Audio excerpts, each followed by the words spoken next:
I still remember the first night I realized the highway was not just a stretch of road with gas stations and mile markers. It was something alive. Something watching me, waiting for me to come back for another round of punishment. You see, people always talk about ghosts and monsters in houses, or old graveyards, or maybe abandoned hospitals. But what they don't realize is that the highway at night is the biggest haunted house you could ever imagine. And you don't even need to look for trouble. It finds you all on its own. I had been driving trucks for years by then, long enough that the hum of the tires and the endless black ribbon of asphalt had become second nature to me. I thought I had seen everything. Drunks stumbling across truck stops, deer leaping out of nowhere, even the occasional psycho waving down a ride. But nothing, and I mean nothing, could have prepared me for what was waiting out there on that road.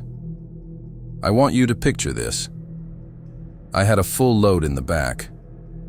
Steel beams bound tight, heavy enough that if I dozed off for even a second, I'd never wake up again. Because that weight would take me, the truck, and anyone near me straight into hellfire.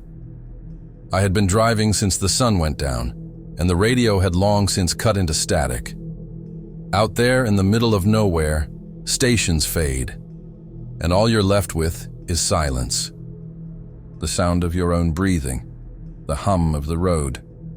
I kept telling myself to stay awake, slapping the steering wheel, sipping on bitter coffee that had gone cold hours ago. But then, the fog rolled in, and I swear to you, it was like nothing I had ever seen before. It wasn't the kind that just hangs low and makes the headlights glow. This fog was thick. It was alive, curling against the windshield, swallowing the world whole, until I couldn't see more than a few feet ahead of the hood. I slowed down. Of course I did. No sane trucker keeps speed in that kind of mess. And as I did, I noticed something strange. My clock on the dash flickered. Then it reset, like the power had just been cut for a second. The other lights on my dash dimmed, then surged, like the truck itself was struggling to breathe. And that's when I saw her. She was standing dead center in my lane. I slammed the brakes so hard, the steel in the back screamed like it was alive. Chains rattled. The whole trailer shuddered. My seatbelt dug into my chest. The truck came to a stop. The fog pressed against the cab, and for a second, all I could hear was my own heartbeat pounding in my ears. She was still there, standing perfectly still. Her dress was pale, almost glowing in the headlights. Long hair hung over her face, wet and stringy, like she had just pulled herself out of a river. And the strangest part, she wasn't looking at me. Her head was tilted down, just a fraction, like she was staring at the asphalt, like she was listening to something under the road. Now, I've seen people out there before, hitchhikers, folks stranded, but something about her froze me. My gut told me to lock the doors, shift into reverse, and get the hell out of there. But I couldn't. My hands were stuck to the wheel. My eyes locked on her, and then she lifted her head. Her face was pale, eyes sunken, skin stretched tight over the bones. And when she opened her mouth, it wasn't to scream. It wasn't even to speak. It was to let out this low sound, like air being sucked out of a tunnel. A long, hollow moan that rattled through the fog and into the cab of my truck. I swear I could feel it shaking my ribs. I tried to snap myself out of it. I told myself, this is a trick of the light. This is exhaustion. You've been on the road too long. But then the dash flickered again. The radio crackled. And for the briefest second, I heard something through the static. A whisper, a voice saying, "Keep driving." I don't know what came over me, but I slammed the gear into drive and rolled forward. Not fast, just steady. She didn't move, not at first.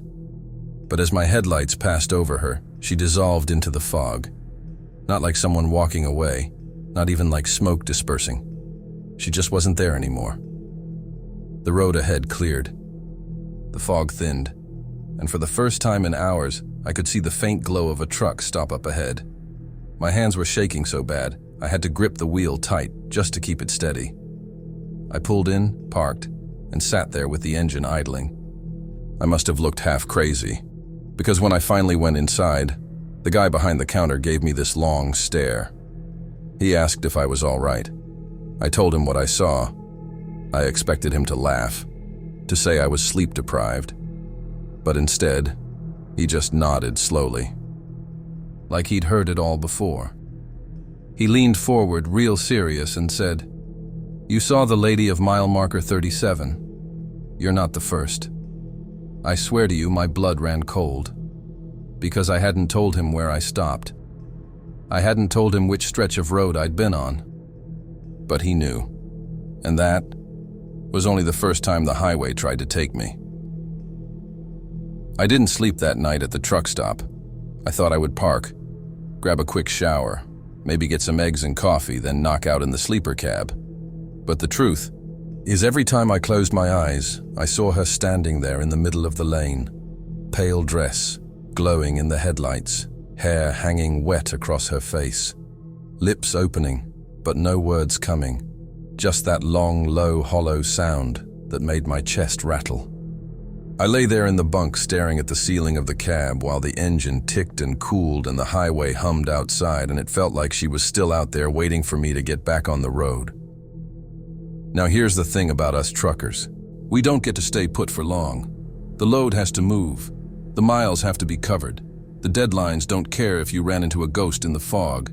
So by noon the next day, I was back behind the wheel, pulling back onto the blacktop, trying to convince myself I had imagined it. Maybe I was overtired.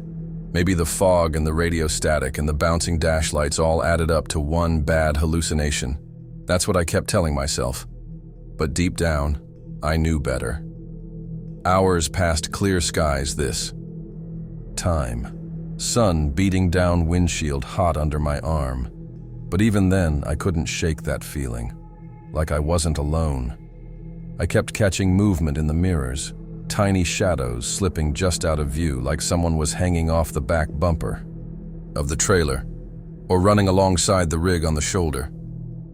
I told myself it was my eyes playing tricks, but every so often I would swear I heard something on the CB channel. Even though I hadn't touched it, the knob was turned all the way down. But the speaker would hiss and pop, and I'd hear little fragments of voices. They didn't sound like drivers either. They were whispers, short and sharp words I couldn't quite catch. Sometimes it almost sounded like laughter, low and broken by. Nightfall. I hit another stretch of open highway, and I was dead tired. I had planned to stop early that night, maybe find a safe-lit rest area, but the road stretched on, and the signs told me no services for another 50 miles. So I pressed on the D. Sun dipped. The sky turned purple and then black, and the loneliness of the road sank in. That's when the headlights of another vehicle appeared in my rearview mirror. At first, just a glow far back, then closer and closer until the beams were almost blinding. It was an old car by the look of it. Boxy frame, paint dull, one of those models from the 70s or 80s. The strange part was, no matter how fast I went or how much I slowed down, the car stayed the same distance behind me. Sometimes, it would fade back like it was gone. Then, without warning, it would surge close enough that I could almost make out the figure behind the wheel. But every time I tried to get a clear look, something got in the way. Either the glare of my own taillights, bouncing back, or a bend in the road throwing off the view. I drove like that for nearly 20 minutes. Heart-pounding palms, sweating on the wheel until suddenly the car's headlights just blinked out, gone. Not fading into the distance, not taking an exit. Just gone like they had never been there. My skin crawled and I kept glancing into the mirrors, waiting for them to come back. And sure enough, 5 miles later they did. I looked up, and there they were again. Bright twin beams locked on me, following too close and too steady. I gritted my teeth and kept rolling, telling myself I wasn't going to let some phantom driver rattle me. But then I noticed something else. Every time the car showed up, my dash would flicker, same as it had with the woman in the fog. The radio hissed. The cab lights dimmed. Just for a moment, but enough to make me feel like I wasn't driving alone anymore. I decided right then I needed to stop at the very next pull-off, no matter what it looked like. Finally, a faded green sign appeared saying, "Rest area 2 miles ahead." The relief I felt I can't even explain. I pulled off the highway, rolled into a cracked parking lot with 2 busted streetlights and not a soul around. I parked under the dimmest light. I could shut the rig down and sat there staring into the mirrors. Half of me expected that old car to come creeping up behind me, but the lot stayed empty. The only sound was the hum of insects and the groan of the engine cooling off. I forced myself to get out and stretch legs stiff from hours behind the wheel. The night air was heavy, hot, and damp cicadas buzzing in the trees. I walked a little circle around the truck just trying to calm myself down, and that's when I heard a door slammed somewhere close. My head snapped around, but the lot was empty. I called out, half angry, half nervous, expecting some other driver to step out of the shadows, but no one answered. I climbed back into the cab, locked the doors tight pulled. The curtains, and lay down in the bunk, telling myself to relax, just breathe, just sleep. But the highway wasn't done with me yet. Not by a long shot. Sometime past midnight, I woke to the sound of footsteps on the gravel outside, slow measured crunches circling the cab. My blood froze.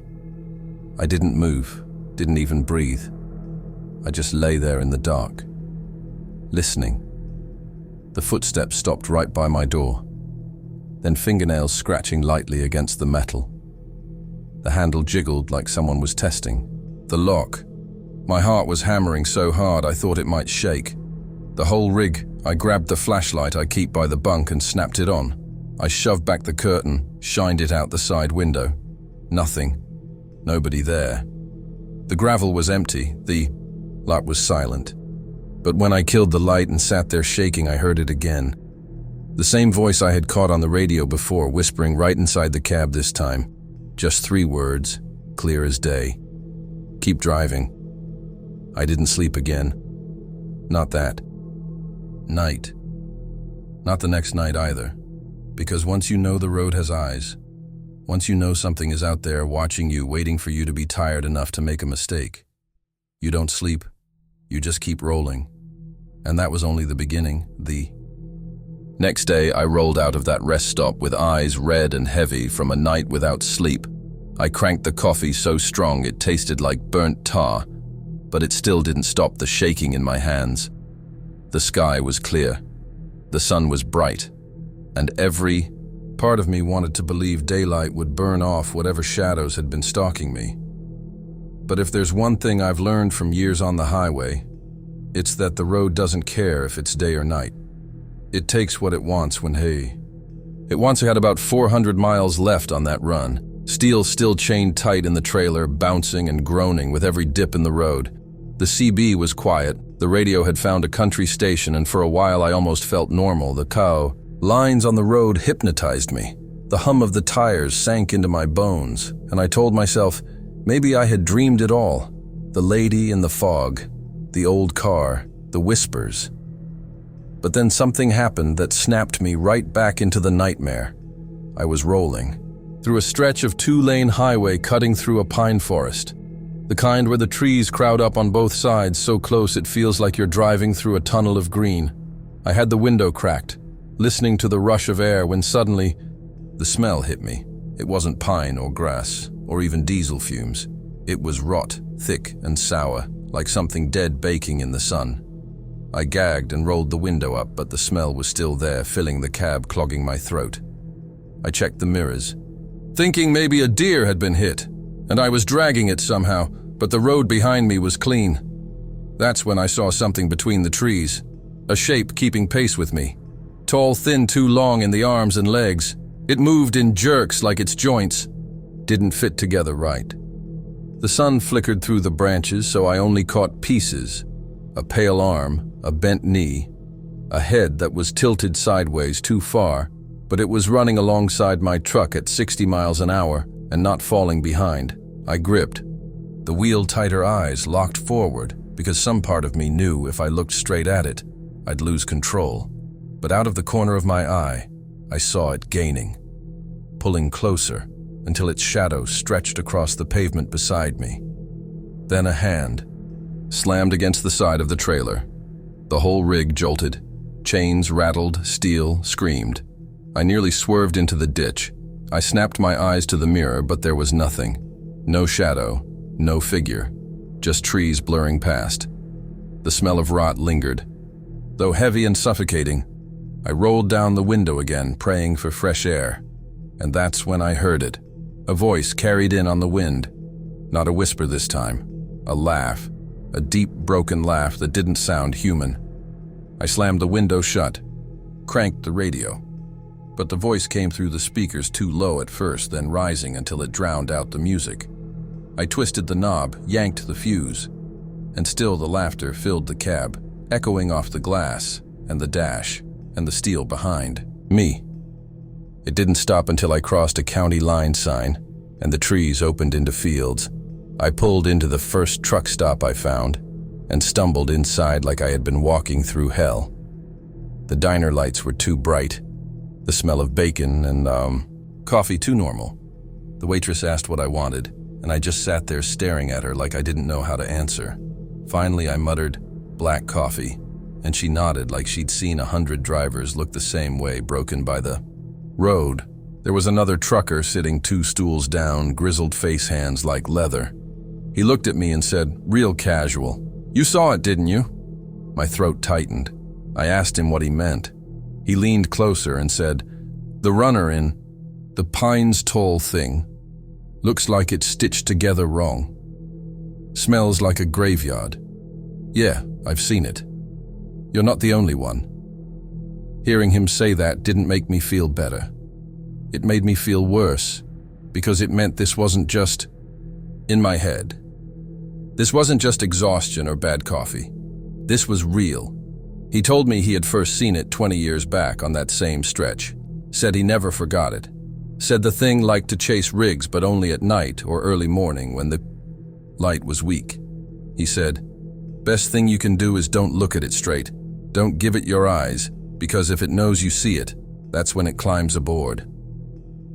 I laughed bitter and told him I must be cursed running into things one after another. He just shook his head and said, "You keep driving long enough, this road will show you all kinds of faces. Some you can't shake, some that'll follow you home." Then he finished his coffee, tossed a couple bucks on the counter and walked out like he hadn't just told me my nightmares were only getting started.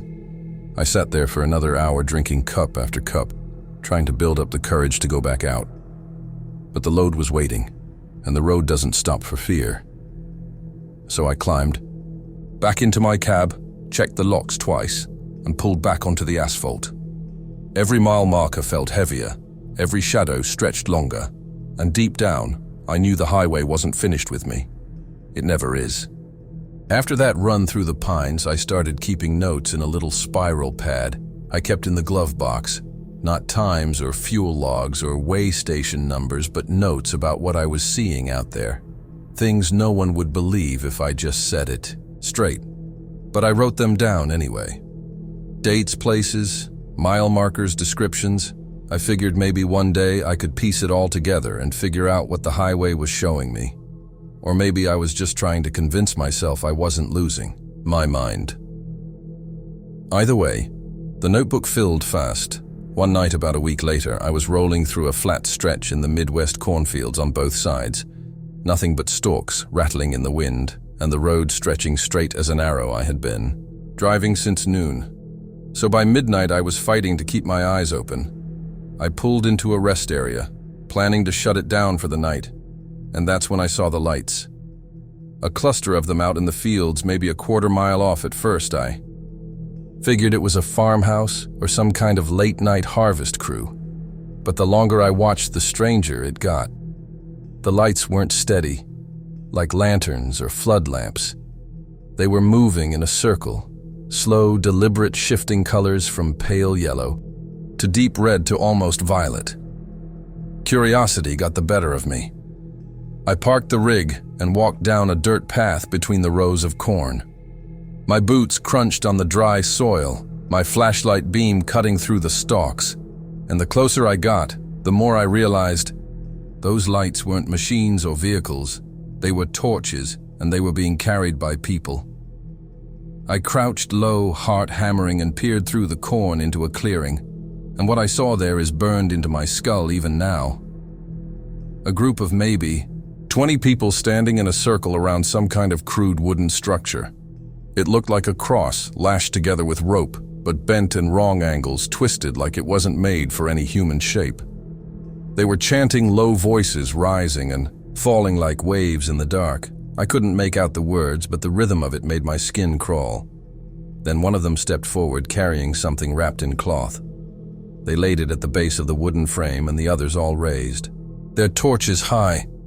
The chanting grew louder, faster, more frenzied, and I swear to you the ground itself seemed to vibrate beneath my boots. I wanted to back away, but I was frozen staring. The cloth bundle twitched. Then it let out a cry, high-pitched. Thin and human, I realized with horror it was a baby. The figure holding the torch bent lower, and for one insane second I thought they were going to set it aflame. But before they could, the torches all blew out at once, like a wind had swept through the clearing. A silence fell so heavy I could hear my own heartbeat pounding in my ears. When the lights flickered back to life, the bundle was gone. Nothing but empty cloth left at the base of the frame. The group didn't panic, didn't search, they just lowered their heads as if satisfied. Then one by one they drifted back into the corn, their torches vanishing until the clearing was black again. I stayed crouched there for what felt like hours, afraid to move, afraid they'd seen me. But no, one came. When I finally stumbled back to my rig, I locked every door and sat behind the wheel, shaking. The notebook went onto the dash, and I scrawled in big letters, "Do not stop in corn country." Now I know how this sounds. Maybe you're shaking your head saying, "This trucker's been out too long, breathing diesel fumes." But I swear on the rubber of every tire I've ever rolled that I saw it. And I'm not the only one. I started asking quiet questions at diners and fuel stops. And sometimes, other drivers would lean in real close and admit they'd seen circles of light too. Out in fields, out in woods, down by riverbanks. Always people, always chanting, always something disappearing when the flames went out. It was after that night I started, carrying a little cross on the dash. Not because I'm some churchgoer, I never was, but because I needed something. Anything to make me feel like I had a fighting chance against whatever the highway kept throwing at me. That same week, I pulled a run. Through the desert, long flat roads, heat shimmering by day, cold biting by night. Out there it's emptier than empty. No trees, no towns, just sand-rock sky. I thought maybe the desert would be cleaner, safer with nothing hiding in the dark. But the highway always finds a way. Around 2 in the morning, I saw a figure on the shoulder, thumb out, trying to flag me down. Now any driver knows you don't stop for hitchhikers, not in the middle of the desert, not at night. But this one caught my eye, because he was dressed in old clothes, real old dusty black suit, wide brim hat, like something out of a photo from the 1800s. He didn't look up as I passed, just stood there, thumb raised, head bowed. I kept rolling, telling myself I was wise not to stop. But when I checked the mirror a mile down the road, my blood ran cold. He was standing there again. Same clothes, same pose, thumb out, head down. I gripped the wheel tighter, sweat breaking out along my back. I pushed the pedal harder, 60, 70. But when I glanced again, he was still there, closer this time, maybe 50 yards behind the trailer. My headlights couldn't have lit him from that angle, but somehow he was clear in the mirror. I drove for 30 straight miles without looking again, afraid of what I'd see. When I finally dared another glance, the shoulder was empty, nothing but desert, stretching to the horizon. I breathed out shaky, and thought maybe I'd outrun him. But when I pulled into a gas station, 2 towns later, and stepped out to fuel, I froze. There was dust on the back doors of my trailer, normal after so many miles, but traced into that dust with a single finger were the words, "Keep driving." Scrubbed it off with my sleeve, heart hammering, and finished, fueling fast. After that, I didn't stop again until the sun rose behind me, casting long shadows across the sand. And even then, I kept checking the mirrors, half expecting to see that figure, standing on the shoulder, thumb out, head down, waiting for me to slow. The notebook came out again. I wrote it down, every detail, every mile marker, every word, because by then, I knew this wasn't random. These things weren't just popping up out of nowhere. They were connected somehow, like the highway itself was alive, and it was feeding me pieces of a puzzle I wasn't sure I wanted to solve. And I'll tell you this much, friend, the longer you stay out here, the more the road starts to change you. By this point, I had stopped trying to convince myself. It was all in my head. The lady in the fog, the runner in the pines, the voices on the CB, the cult in the cornfields, the man in the suit out in the desert. Too many things lined up, too many nights stolen from me. I wasn't crazy. I was cursed, and cursed or not, the load still had to move. So I kept driving. A week later, I picked up a run, hauling furniture out of Texas headed north. The route took me through stretches of road I had never seen before, long highways with no exits for 30-40 miles at a time. The kind of roads where if something happens, you pray someone comes along within the hour. I hit one of those stretches around midnight with a full moon hanging low behind me. It was quiet at first, peaceful even. The cab was cool. The radio was low, and for the first time in days, I almost felt calm. But that didn't last. It started with a light ahead, a faint glow on the horizon. At first, I thought it was another truck, maybe a rig parked on the shoulder. But as I drew closer, I realized it wasn't headlights. It was a town, a whole town lit up in the middle of nowhere. No exit signs, no billboards, no warning at all. Just suddenly there, it was sitting off the side of the highway like it had been waiting for me. The streets were lined with old brick buildings, windows glowing with warm yellow light. A neon sign flickered outside what looked like a diner. Another sign read, "Motel," in buzzing red letters. And yet, there were no cars, no people, just lights. My fuel gauge was dipping low, and the thought of a station pulled me in. I took the narrow road leading into the town and parked the rig in front of the diner. The neon buzzed overhead, and the lights inside glowed steady. I climbed down and walked to the door. Pushed it open, expecting a bell or the smell of coffee. But there was nothing.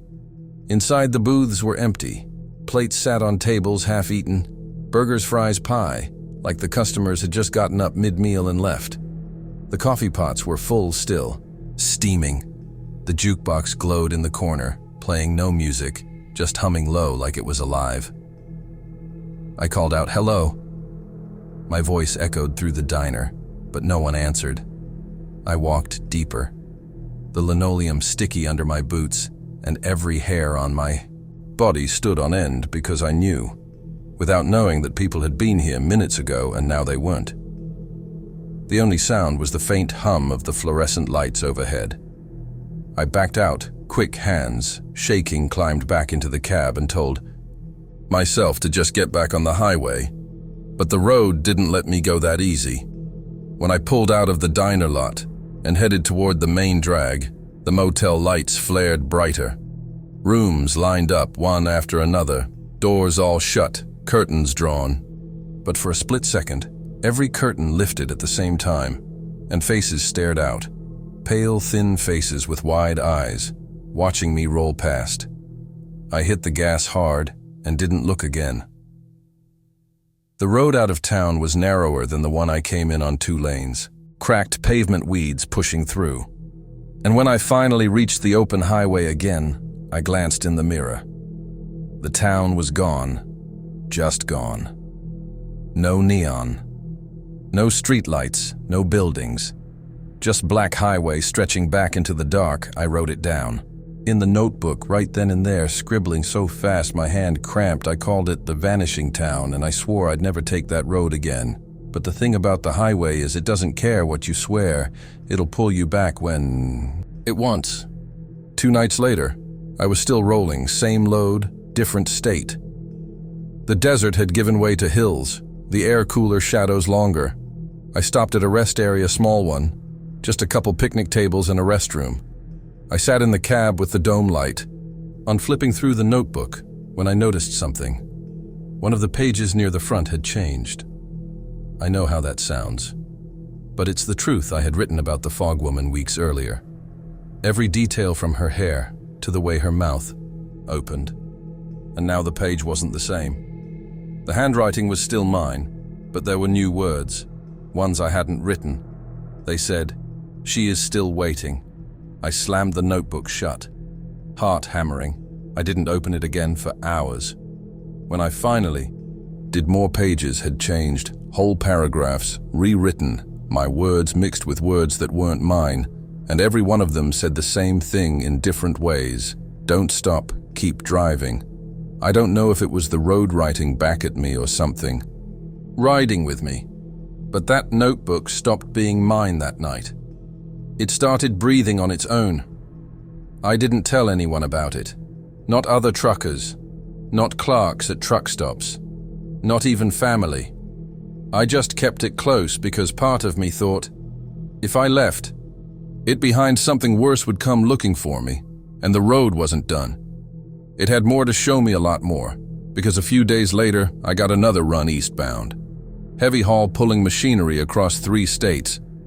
I had been driving 16 hours straight, and my eyes were burning.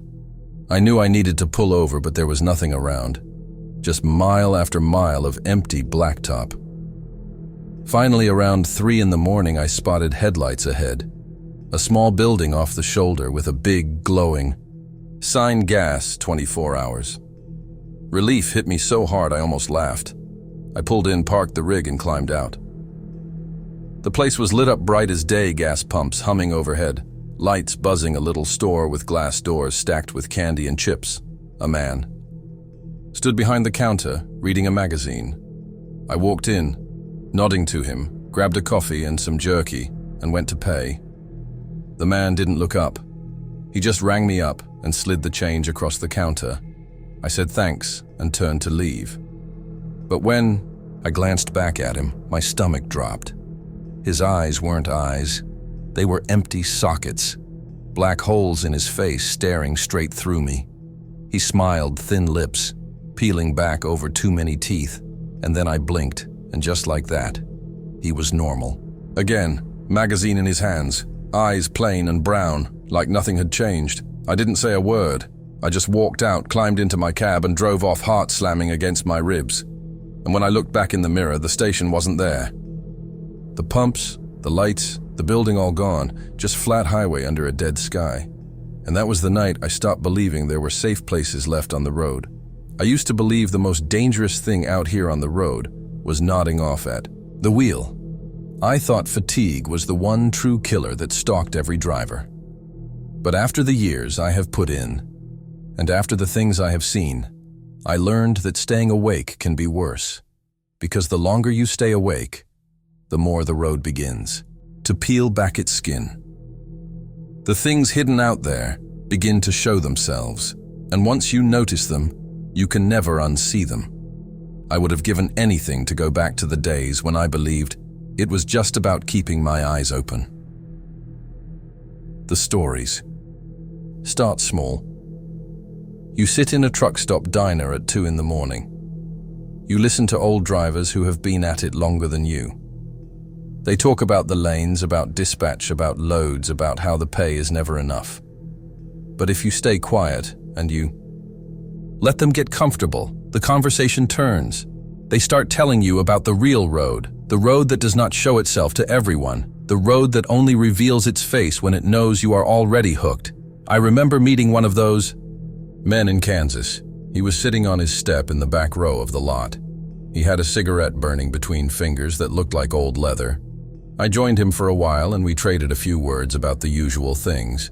When the silence stretched, he leaned closer and said something that chilled me worse than any ghost. He told me about a stretch of I-70 where trucks vanish. He said it happens on clear nights with nothing wrong at all. A driver will be moving along and suddenly the GPS shows him driving through water, a lake that should not be there. He said, if you do not notice, if you just keep on going, you never come out the other side. He swore he lost 2 friends that way. Their rigs were later found sitting on the shoulder engines, still running, doors wide open. No trace of the drivers. I tried to laugh it off, but he never cracked a smile. He just tapped the ash from his smoke and said, watch your mirrors. That is where you will first see them. He did not explain what he meant, just repeated it slow like a warning. Watch your mirrors. I thought he was just trying to spook me, but that night I could not shake it. I kept checking the mirrors again and again. The highway was empty. The night stretched forever. But after a while, I saw it. Something moving where nothing should be at first. I thought it was a vehicle running with its lights off, but it was no truck. It was a figure, tall and stretched thin, running barefoot along the shoulder. It was keeping pace with me while I was pulling 70,000 pounds at 70 miles an hour. That was impossible. I told myself I was seeing things, but the longer I drove, the more it appeared. Sometimes in the mirror, sometimes alongside the trailer, sometimes farther ahead, just standing by the road waiting. I started whispering to myself, do not stop, keep moving. And the notebook in my cab almost seemed to vibrate when I said it, as if it knew the same rule. Another driver once told me a story that still haunts me. He said he had picked up a simple load of pallets from a warehouse outside Oklahoma City. Nothing special. Nothing out of the ordinary. He got about halfway through the run when the load began to shift. He stopped to restrap, and when he opened the trailer, the pallets were gone. Instead, there were coffins. Wooden coffins, stacked neat like they had been placed there on purpose. He said he froze. He knew better than to touch them, so he slammed the doors and drove without stopping until he made his drop. When he opened the trailer again, the coffins were gone. The pallets were sitting right where they should have been. He quit long hauls after that trip, stayed close to home, said he could never carry another load without wondering what was really back there.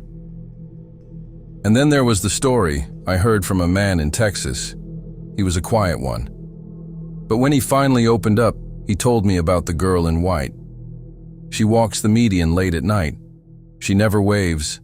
She never looks at the headlights. But if you pull over, she climbs in without a word. She will ride for miles, staring straight ahead, not speaking, not moving. And when you look back at the seat again, she is gone. He swore. It happened to him twice. The first time he thought he imagined it. The second time he nearly drove into the ditch when she vanished. He told me he prays never to see her a third. These are the kinds of things that spread from driver to driver. They are told in hushed tones over weak coffee in truck stop diners. They are traded like secrets in parking lots. But once you have lived even one of them, you stop doubting. You stop rolling your eyes, because the road keeps giving you more. By the time I had crossed into Missouri, I was checking every mirror every mile. I started talking to myself out loud. Just to keep my courage, I told myself to stay focused, to stay steady. I told myself I would not give the road the satisfaction of seeing me break. But deep down, I knew the road had already marked me. The things. I had seen the things I had felt. They were not accidents. They were invitations. And whether I wanted to or not, I was already part of something I could not understand.